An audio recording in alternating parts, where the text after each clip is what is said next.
Nazareno, sinasamba ka namin, pinipintuho ka namin, aral mo ang aming buhay at kaligtasan.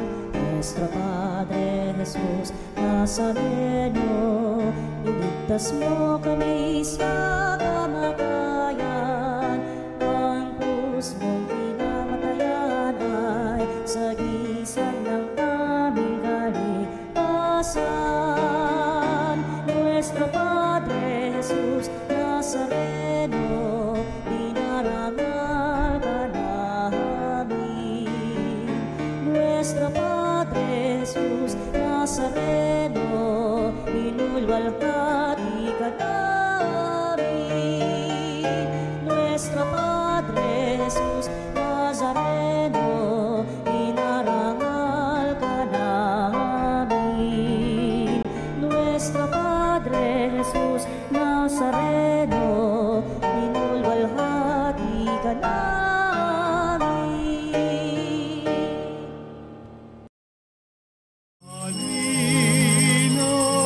Halina, Jesus, halina. Sa simula'y sinaloob mo, O Diyos, kaligtasan ng tao. Sa takdang panahon ay tinawag mo isang bayang lingkod sa iyo. Halina, Jesus, halina. Halina, Jesus, halina. Mga kapanalig, pasimulan natin ang banal na misang ito ngayong tayo ay nasa unang linggo sa panahon ng pagdating ng Panginoon o ang panahon ng Adbyento. Pasimulan natin ito sa ngalan ng Ama at ng Anak at ng Espiritu Santo. Amen. Ang kapayapaan, pagpapala at lahat ng kabutihan mula sa ating Panginoong Jesucristo at ang pag-ibig ng Diyos Ama at ang pakikipagkaisa ng banal na Espiritu naway sumainyong lahat. At sumayo rin. Mga kapanalig, tayo ay patuloy na nagpapasalamat sa Diyos lalo ngayong ating pinasisimulan ang ating paglalakbay sa panahon ng Adbyento bilang ating paghahanda sa pagdating ng ating Panginoon, sa paggunita natin sa Kapaskuhan at gayon din sa paghahanda natin sa Kanyang pagdating sa wakas ng panahon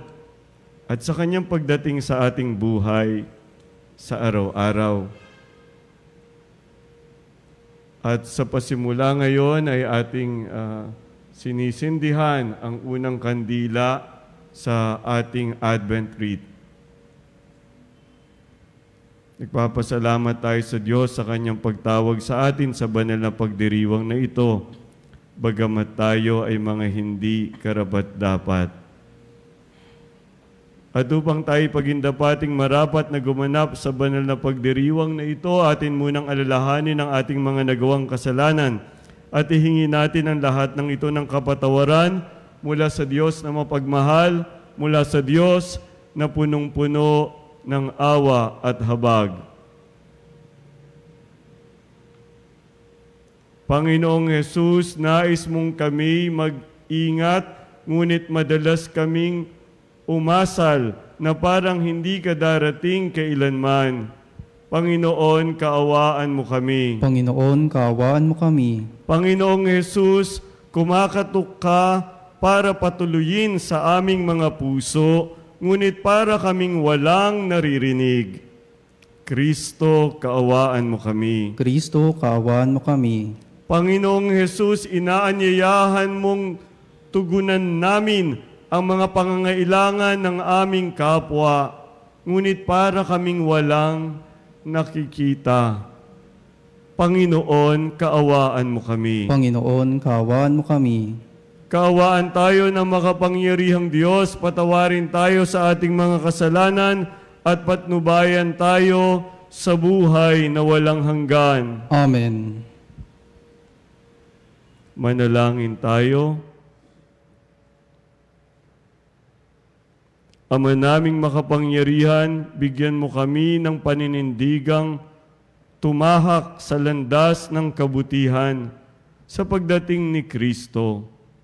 Makasalubong nawa kaming may mabubuting gawa upang kapiling niya sa gawing kanan. Kami ay makapisan sa iyong pinagaharian sa pamamagitan niya kasama ng Espiritu Santo magpasawalang hanggan. Amen. Pagbasa mula sa aklat ni Propeta Isaías. Ito ang pangitain ni Isaías na anak ni Amos tungkol sa Huda at sa Jerusalem. Sa mga huling araw, ang bundok na kinatatayuan ng templo ng Panginoon ay mamumukod sa taas sa lahat ng bundok. Daragsa sa kanya ang lahat ng bansa. Ang maraming taong lalapit sa kanya ay magsasabi ng ganito, "Hali kayo, umahon tayo sa bundok ng Panginoon, sa templo ng Diyos ni Jacob, upang malaman natin ang kanyang mga daan at matuto tayong lumakad sa kanyang mga landas. Sapagkat sa Sion magmumula ang kautusan at sa Jerusalem ang salita ng Panginoon. Siya ang mamamagitan sa mga bansa at magpapairal ng kapayapaan. Kung magkagayon, gagawin na nilang sudsod ang kanilang mga tabak at karit ang kanilang mga sibat.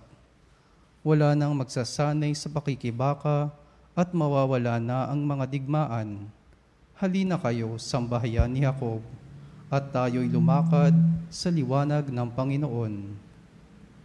Ang salita ng Diyos. Salamat sa Diyos. Masaya tayong papasok sa tahanan ng poong Diyos. Masaya tayong papasok sa tahanan ng poong Diyos. Ako ay nagalak sa sabing ganito, sa bahay ng poon ay pumasok tayo. Sama-sama kami matapos sapitin ang pintuang lunsod nitong Jerusalem. Masaya tayong papasok sa tahanan ng poong Diyos. Dito umaahon ang lahat ng angkan, lipi ni Israel upang magsambahan. Ang hangad ang poon ay pasalamatan, pagkat ito'y utos na dapat gampanan. Doon din naroon ang mga hukuman, at trono ng haring hahatol sa tanan. Masaya tayong papasok sa tahanan ng poong Diyos. Ang kapayapaan nitong Jerusalem, sikaping sa poon yaoy idalangin. Ang nangagmamahal sa iyo ay pagpalain. Pumayapa nawa ang banal na bayan, at ang palasyo mo ay maging tiwasay. Masaya tayong papasok sa tahanan ng poong Diyos. Dahilan sa aking kasama at katoto, sa iyo, Jerusalem, ang sabi ko'y ito, ang kapayapa ay laging sumaiyo. Dahilan sa templo ng poong ating Diyos, ang aking dalangi, umunlad kang lubos. Masaya tayong papasok sa tahanan ng poong Diyos. Pagbasa mula sa sulat ni Apostol San Pablo sa mga taga-Roma. Mga kapatid, alam ninyong panahon na upang gumising kayo sa pagkakatulog. Ang pagliligtas sa atin ay higit na malapit ngayon kaysa noong tayo'y magsimulang manalig sa Kanya. Namamaalam na ang gabi at malapit nang lumiwanag. Layuan na natin ang lahat ng gawang masama at italaga ang sarili sa paggawa ng mabuti. Mamuhay tayo ng marangal at huwag gugulin ang panahon sa paglalasing at magulong pagsasaya, sa pagpapakasawa sa pita ng laman at kahalayan, sa alitan at inggitan. Ang Panginoong Hesukristo ang paghari ninyo sa inyong buhay at huwag paglaanan ang laman upang bigyan kasiyahan ang mga nasa nito. Ang salita ng Diyos. Salamat sa Diyos.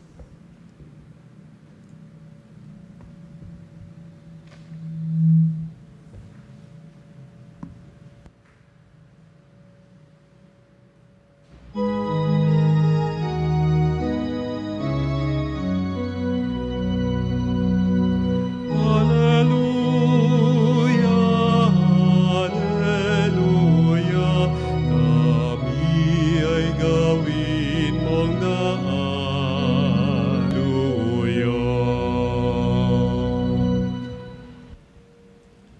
Sumainyo ang Panginoon. At sumayo rin. Ang pagpapahayag ng mabuting balita ng Panginoon ayon kay San Mateo. Papuri sa iyo, Panginoon. Noong panahong iyon, sinabi ni Jesus sa kanyang mga alagad, ang pagdating ng Anak ng Tao ay matutulad sa pagdating ng baha nung panahon ni Noe. Noon ang mga tao'y nagsisikain, nagsisiinom, at nag-aasawa hanggang sa araw na pumasok sa daong si Noe. Dumating ang baha nang di nila namamalayan at tinangay silang lahat. Gayon din ang mangyayari sa pagdating ng Anak ng Tao. Sa panahong iyon, may dalawang lalaking gumagawa sa bukid, kukunin ang isa at iiwan ang isa. May dalawang babaeng magkasamang gumigiling, kukunin ang isa at iiwan ang isa. Kaya magbantay kayo, sapagkat hindi ninyo alam kung anong araw paririto ang inyong Panginoon. Tandaan ninyo ito, kung alam lamang ng puno ng sambahayan kung anong oras ng gabi darating ang magnanakaw, siya'y magbabantay at hindi niya pababayaang pasukin ang kanyang bahay. Kaya maging handa kayong lagi, sapagkat darating ang Anak ng Tao sa oras na di ninyo inaasahan.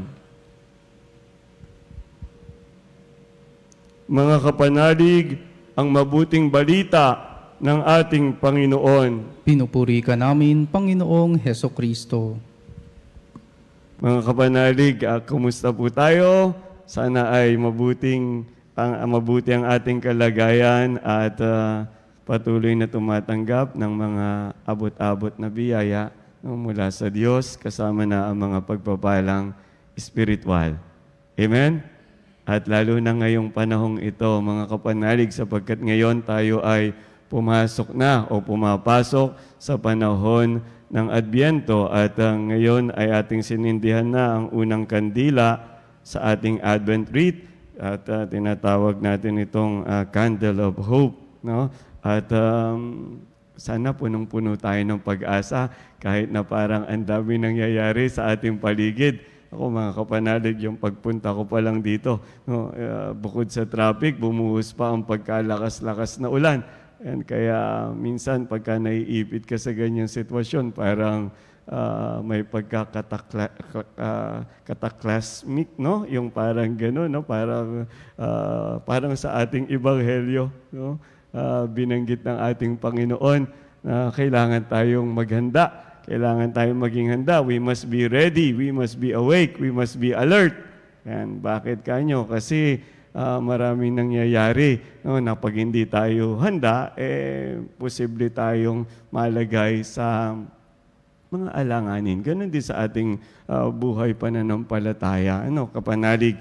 At binabanggit nga dito sa ating ebanghelyo, no, na binanggit ng ating Panginoon, no, ng panahon ni Noe, no, sa panahon ni Noah o ni Noe. At sabi niya, yung mga tao, they just do the usual things they were doing. They just did the usual things they were doing hanggang sa dumating na yung baha. Pumasok si Noe at yung kanyang pamilya at yung iba pang mga alagang hayop na pinag-utos ng Panginoon na isama doon sa arko. No? At sila naligtas, yung mga the rest ay tinangay ng baha. No, tinangay siguro ng agos, no, nabaha sila. No. Ngayon, yung larawan ng baha, hindi malayo sa atin. Hindi baga, mga kapanalig. No? At sa isang banda, sinasabi natin, yung iba ang biro nila, naku, ang kalikasan na, ang gumawa ng paraan. No, ang kalikasan, bagamat sira ang ating kalikasan dahil din sa ating kapabayaan, pero parang ang kalikasan din ang ginagamit ngayon ng Diyos para tayo paalalahanan, kapanalig, no, sa mga tunay na nangyayari o ipaalam sa atin ang mga tunay na nangyayari sa ating lipunan. Halimbawa, itong hanggang ngayon ay talk of the country, talk of the town, ng mga flood control projects na ito. Nalalaman natin na kaya pala ganoon ay dahil nakatago sa ilalim. Pero sino at paano natin nalaman? Dahil din sa baha. Dahil kung hindi tayo binaha, hindi natin ito mamamalayan. Hindi kasi tayo handa. Ayan. Parang binabalikan ko nga, nagninilay ako kasi many years ago, sabi natin, nung EDSA 1, ayan, lumaya tayo, bumalik ang demokrasya, pero anong ginawa natin? Pasiting pretty na tayo. Kala natin yung buhay na maalwan, yung buhay na sagana, a life of prosperity would just happen overnight. Pabayaan na natin itong mga leaders na itong mga nasa pamahalaan. Hindi naman lahat sila ay tapat. Diba? At tayo, partly, pwede din tayong magnilay kasi bakit natin pinabayaan? Ayan ang sinasabi sa ating ebanghelyo, hindi kasi tayo nagbantay. Ayaw nating magbantay.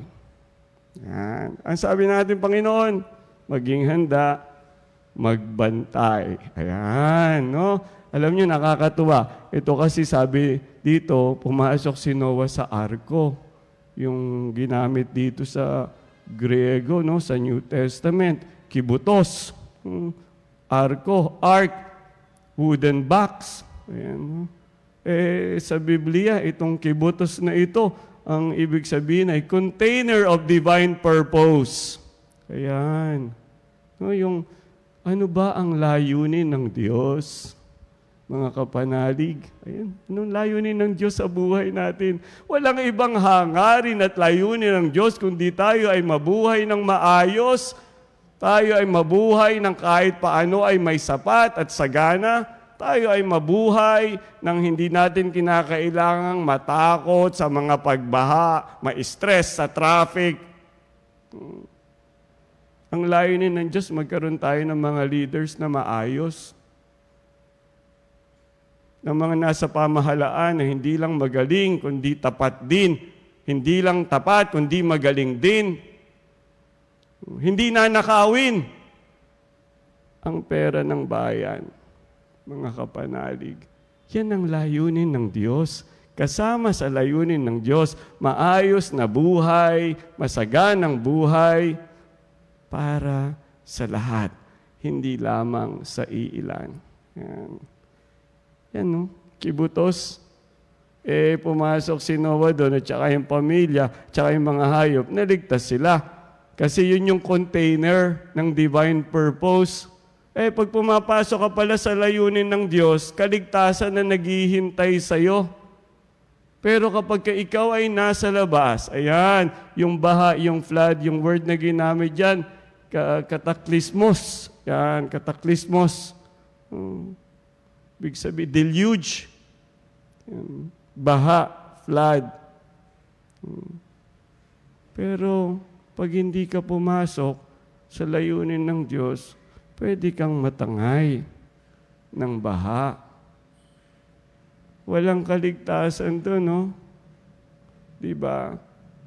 Kailan tayo hindi pumapasok sa dakilang layunin ng Diyos? Pag tayo mismo instrumento ng korupsyon. Kailan tayo hindi pumapasok sa kalooban at dakilang layunin ng Diyos kapag hinahayaan natin na maghari ang korupsyon sa lipunan na ating ginagalawan? Ayan, mga kapanalig. At pag hindi tayo pumasok sa dakilang layunin ng Diyos, unti-unting nawawala yung ating pag-asa. Sinindihan pa naman natin ito, yung candle of hope. Ayan, paano tayo magkakaroon ng pag-asa? No? Kung tayo mismo ayaw nating pumasok sa dakilang layunin ng Diyos, At dahil wala tayo dun sa loob, ayaw na rin natin na iayos ang lipunan na ating ginagalawan. Mga kapanalig, sa pagpasok natin ngayon sa panahon ng Adbyento, sana hindi na ito kagaya ng mga nagdaang Advent na ating ipinagdiwang. Yung parang ang focus lang natin sa sarili, magawa yung ating mga spiritual exercises to suit our own spiritual appetite. Pero wala tayong pakialam sa lipunan. Hindi natin naiisip na kapag hindi tayo nagbantay, hindi tayo naging handa, hindi natin pinangarap ang mas maayos na Pilipinas, mas maayos na lipunan, ang magdurusa hindi lamang tayo, kundi maging ang ating mga anak, ang ating mga apo, ang ating susunod na henerasyon. Mga kapanalig, panahon na.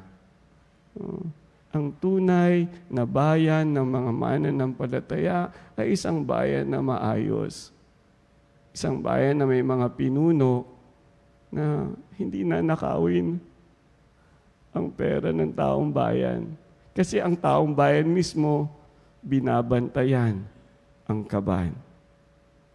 Isama natin, mga kapanalig, sa ating paglalakbay ngayong Adbyento, ang pagdarasal para sa ating lipunan.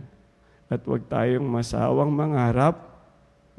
mangarap, at huwag din tayong titigil sa pagkilos para ang lipunan na ating pinapangarap ay ating makamtan.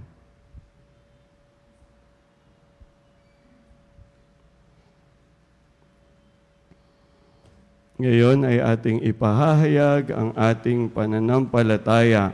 Sumasampalataya ako Sa Diyos sa pagmakapangyarihan sa lahat, na may gawa ng langit at lupa. Sumasampalataya ko kay Jesucristo, iisang anak ng Diyos, Panginoon nating lahat. Nagkatawang tao siya, lalang ng Espiritu Santo, ipinanganak ni Santa Mariang Birhen, pinagpakasakit ni Poncio Pilato, ipinako sa krus, namatay, inilibing, nanaog sa kinaroroonan ng mga yumao, nang may 3 araw na buhay na magmuli, umakyat sa langit, naluluklok sa kanan ng Diyos Amang makapangyarihan sa lahat. Doon magbumulang paririto at huhukom sa nangabubuhay at nangamatay na tao.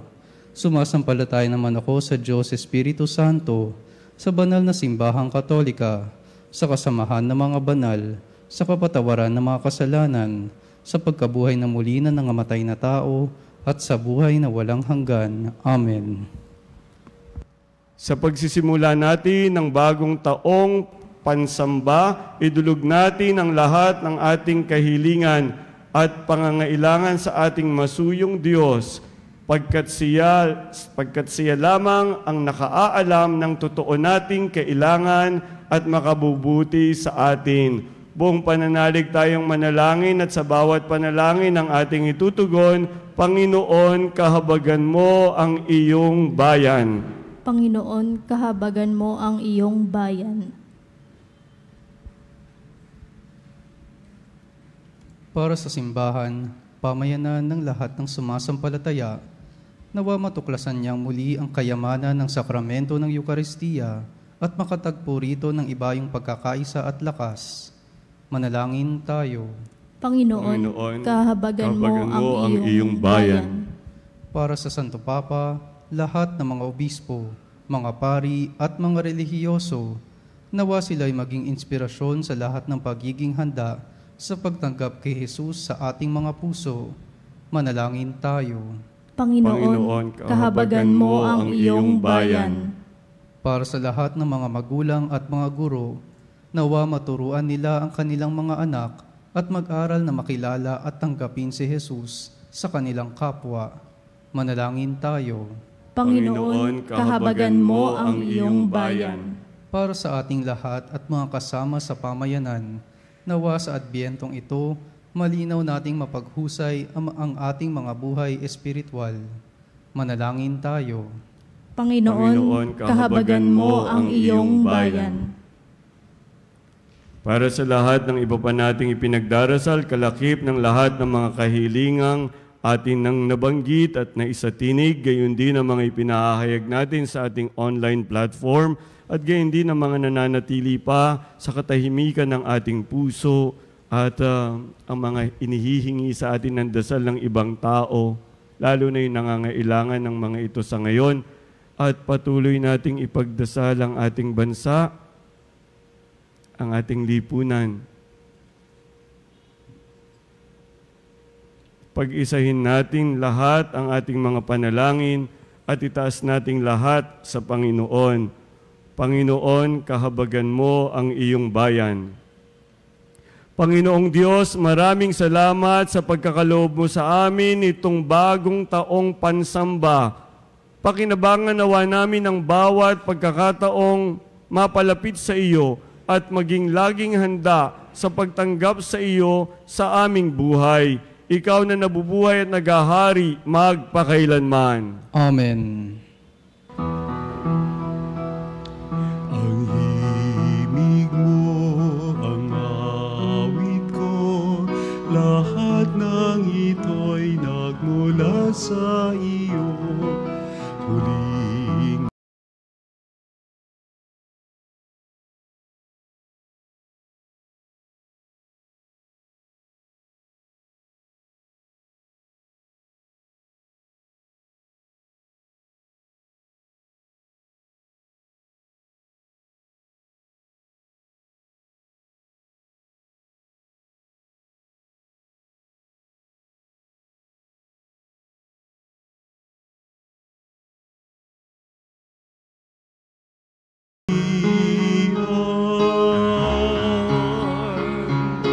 ito'y para lamang sa iyong kalwalhatian.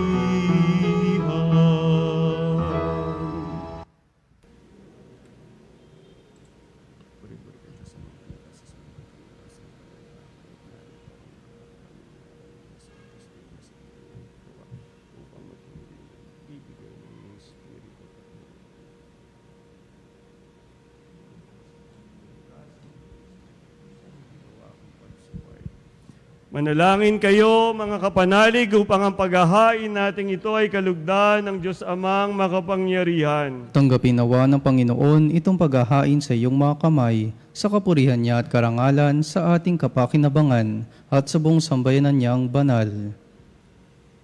Ama naming lumikha, tanggapin mo ang aming mga alay na ikaw rin ang nagbigay. Magdulot nawa ito ng gantimpalang kaligtasan na ngayon pa man ay amin ng pinakikinabangan sa pamamagitan ni Hesukristo kasama ng Espiritu Santo magpasawalang hanggan. Amen. Sumainyo ang Panginoon. At sumayo rin. Itaas sa Diyos ang inyong puso at diwa. Itinaas na namin sa Panginoon. Pasalamatan natin ang Panginoong ating Diyos. Marapat na siya ay pasalamatan. Ama naming makapangyarihan, tunay ngang marapat na ikaw ay aming pasalamatan sa pamamagitan ni Hesukristo na aming Panginoon. Siya'y isinugo mo upang matupad ang iyong magandang balak para sa lahat. Hindi niya ikinahiyang mamuhay ng mahirap upang mapakisamahan niya kaming matapat. Siya'y naging hindi na iba sa amin upang maitampok niya kami sa iyong piling. Sa kanyang lantarang muling pagdating, ang pakikisama niya'y puspusang magniningning at ang pangako niyang kapanapanabik ay inaasahan naming lubos na makakamit. Kaya kaisa ng mga anghel na nagsisiawit ng papuri sa iyo ng walang humpay sa kalangitan, kami nagbubunyi sa iyong kadakilaan. Santo, Santo, Santo, Panginoong Diyos ng mga hukbo, napupuno ang langit at lupa ng kadakilaan mo, o sana sa kaitaasan, pinagpalang na paririto sa ngalan ng Panginoon, o sana sa kaitaasan. Ama naming banal, ikaw ang bukal ng tanang kabanalan. Kahit sa pamamagitan ng iyong Espiritu, gawin mong banal ang mga kaloob na ito upang para sa amin maging katawan at dugo ng aming Panginoong Hesukristo. Bago niya pinagtiis ang kusang loob na maging handog, hinawakan niya ang tinapay, pinasalamatan kaniya, pinaghati-hati niya iyon, iniabot sa kanyang mga alagad at sinabi, Tanggapin ninyong lahat ito at kanin. Ito ang aking katawan na ihahandog para sa inyo.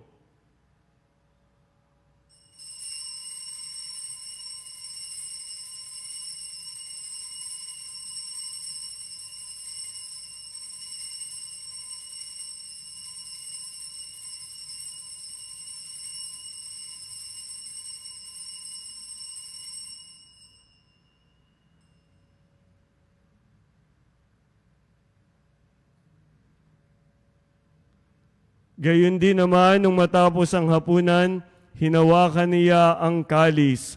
Muli kanyang pinasalamatan. Iniabot niya ang kalis sa kanyang mga alagad at sinabi, tanggapin ninyong lahat ito at inumin. Ito ang kalis ng aking dugo, ng bago at walang hanggang tipan, ang aking dugo na ibubuhos para sa inyo at para sa lahat, sa ikapagpapatawad ng mga kasalanan. Gawin ninyo ito sa pag-aalala sa akin.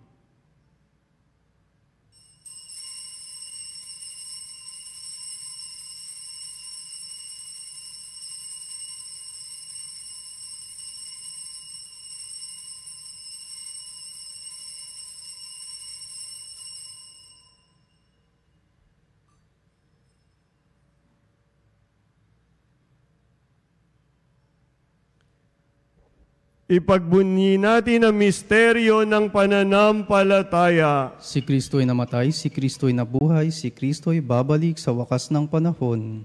Ama, ginagawa namin ngayon ang pag-aalala sa pagkamatay at muling pagkabuhay ng iyong anak, kaya iniaalay namin sa iyo ang tinapay na nagbibigay buhay at ang kalis na nagkakaloob ng kaligtasan. Kami nagpapasalamat dahil kami yung minarapat na tumayo sa harap mo para maglingkod sa iyo.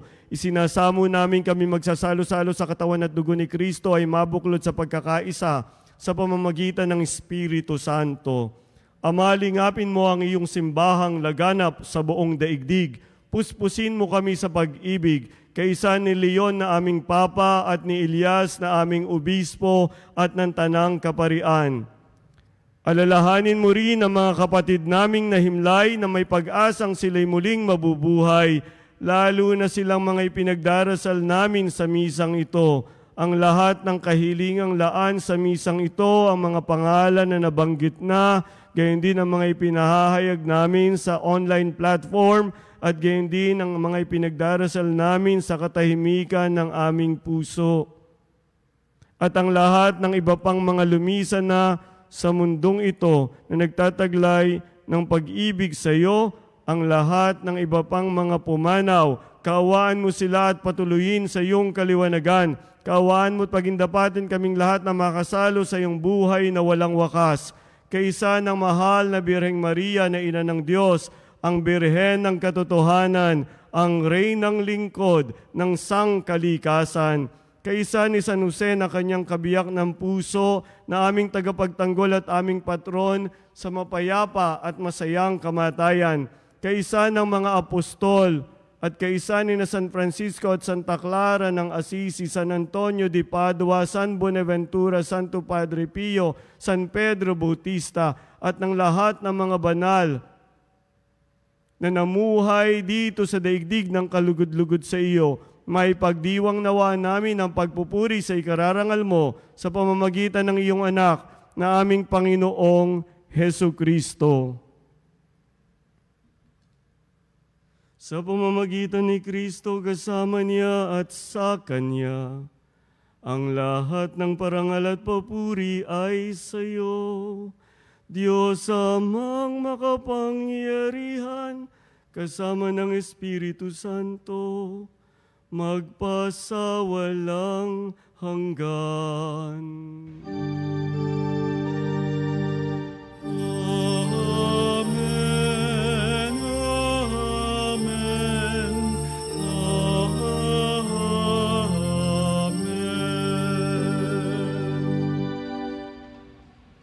Bilang isang pamilya ng Diyos na ngayon ay sama-sama naglalakbay sa panahon ng Adbyento, hinahamon na iayos ang lipu ng ating ginagalawan Dumalangin tayo ngayon sa panalangin itinuro sa atin ng ating Panginoong Hesus.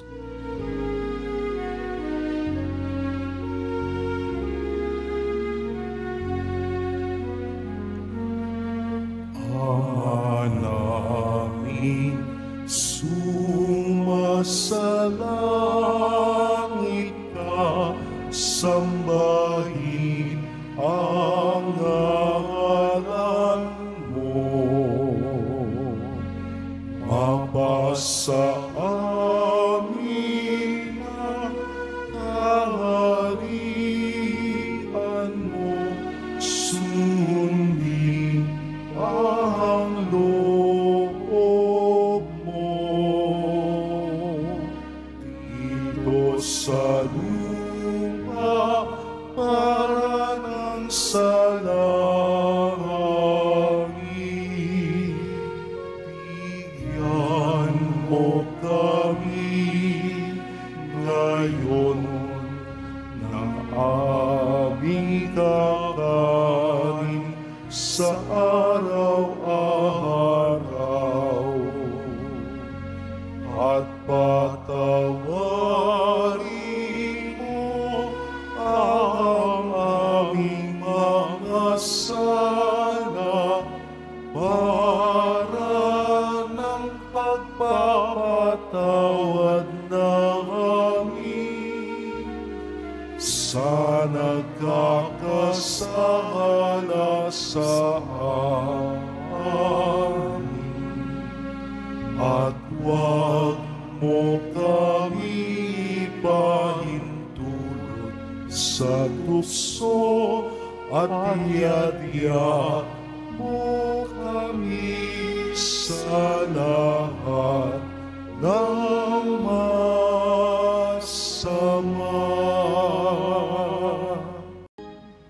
Hinihiling namin kami adya sa lahat ng masama, pagkalooban ng kapayapaan araw-araw, iligtas sa kasalanan at ilayo sa lahat ng kapahamakan at sa lahat ng mga bagay na naghihiwalay sa amin sa iyo, O Panginoon. Sumisira ng aming ugnayan sa isa't isa bilang magkakapatid at sumisira din ng aming ugnayan sa sangkalikasan na sa amin iyong ipinagkatiwala. Samantalang aming pinananabikan ang dakilang araw ng pagpapahayag ng tagapagligtas naming si Hesu Kristo. Sapagkat iyo ang kaharian at ang kapangyarihan at ang kapurihan, magpakailanman. Amen. Panginoong Hesu Kristo, sinabi mo sa iyong mga apostol, kapayapaan ang iniiwan ko sa inyo. Ang aking kapayapaan ang ibinibigay ko sa inyo. Tungayin mo ang aming pananampalataya at huwag ang aming mga pagkakasala. Pagkalooban mo kami ng kapayapaan at pagkakaisa ayon sa iyong kalooban, kasama ng Espiritu Santo, magpasawalang hanggan. Amen. Ang shalom, ang kapayapaan ng ating Panginoong Jesucristo ay laging sumainyo. At sumayo rin. Magbigayan tayo ngayon ng tanda ng kapayapaan sa isa't isa. Peace be with you. Kapayapaan, kapayapaan, shalom, shalom. Kordero ng Diyos na nag-aalis ng mga kasalanan ng sanlibutan, maawa ka sa amin.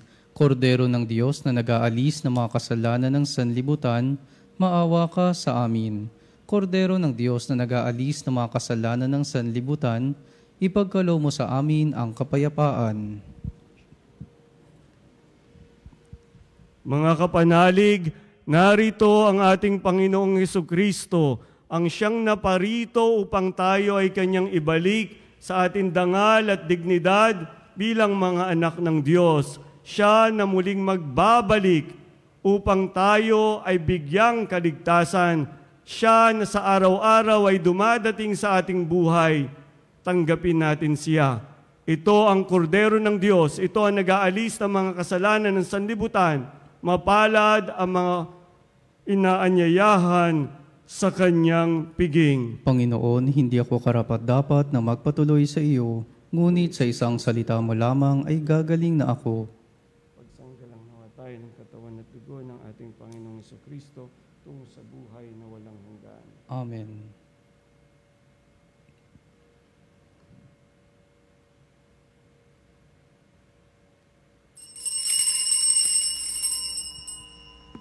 Mga kapanalig, ating dasalin ang komunyong espiritual.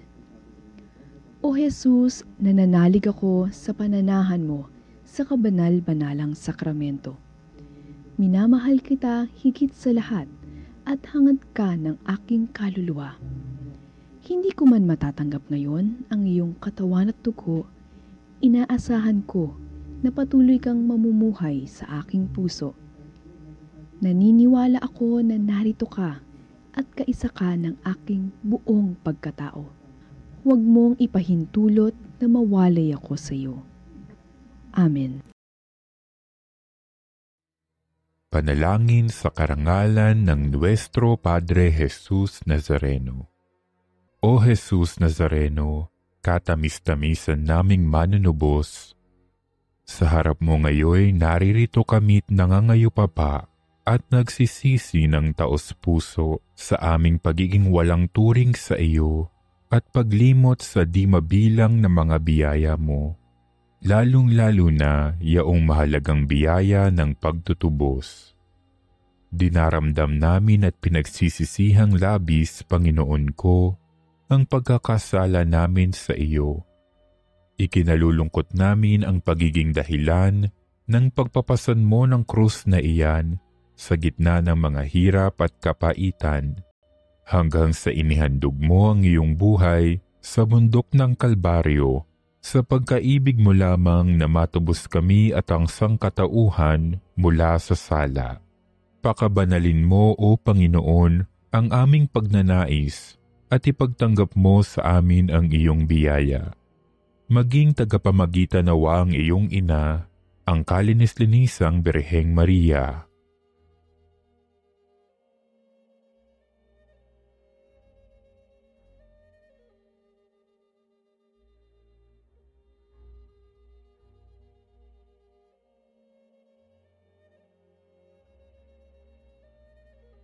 Ama naming makapangyarihan, niloob mong akuin ang iyong anak, ang krus at kamatayan, upang ang sangkatauhan ay matubos at mabuhay. Ang pag-ako namin sa krus at kamatayan dito sa lupa, ayon sa diwa ng pagsunod sa iyong loob, na ginanap ng iyong anak, ay magpagindapat nawa naming kamtin ang lubos na katubusan at pagkabuhay sa iyong piling, sa pamamagitan ni Hesukristo, kasama ng Espiritu Santo, magpasawalang hanggan. Amen. Nuestro Padre Jesus Nazareno, Panginoon namin at Diyos, kaawaan mo kami.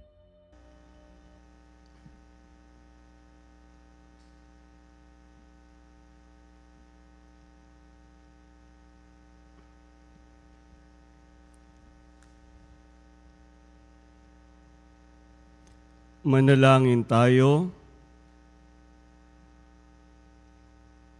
Ama naming mapagmahal, mapakinabangan nawa namin ang aming pinagsaluhan upang sa aming paglalakbay dito sa lupang papanaw, aming mapanaligan ang iyong pagpapalang pang magpakailanman sa pamamagitan ni Hesukristo kasama ng Espiritu Santo, magpasawalang hanggan. Amen. Mga kapanalig, tayo naman siguro lahat ay aware na bukas ay sama-sama tayong magpapahayag bilang isang sambayanan at bilang mga mananampalataya, magpapahayag ng ating pagtutol sa korupsyon, sa ating pamahalaan, sa ating lipunan, at ipahayag ang ating pagdidemand ng transparency at accountability sa mga nasa public service. Magkita-kita po tayo sa EDSA Shrine. Ayan, panawagan ng CBCP, mga kapanalig. At wag nating kalilimutan, tayo ay nasa,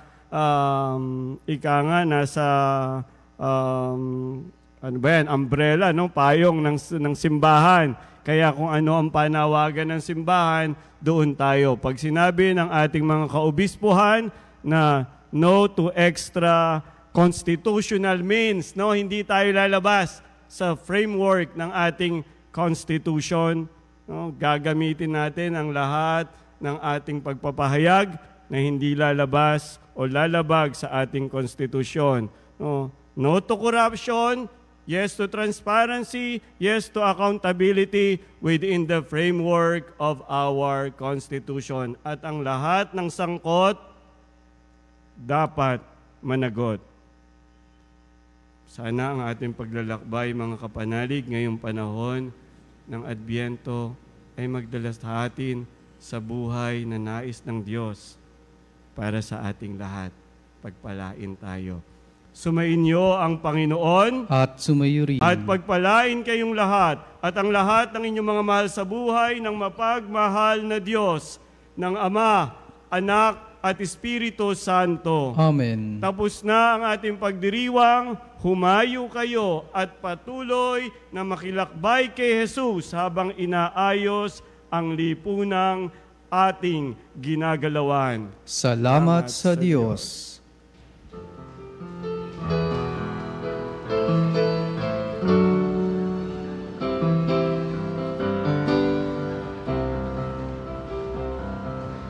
Balang araw ang liwanag,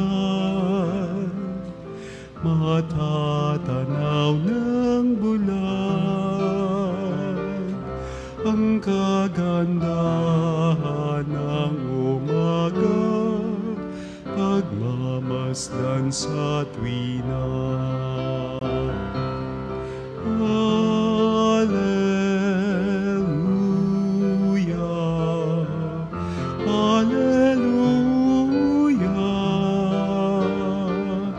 Narito ng manunubos,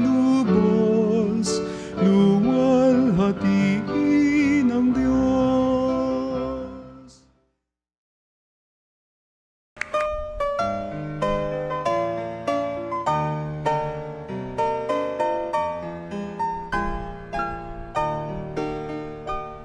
Nuestro Padre Jesus Nazareno, sinasamba ka namin, pinipintuho ka namin, aral mo ang aming buhay at kaligtasan. Nuestro Padre Jesus Nazareno, iligtas mo kami sa kamatayan, ang krus mong pinamatayan ay sagisag ng aming kaligtasan. Nuestro Padre Jesus Nazareno, dinarangal ka namin. Nuestro Padre Jesus Nazareno, inulwalhati ka namin.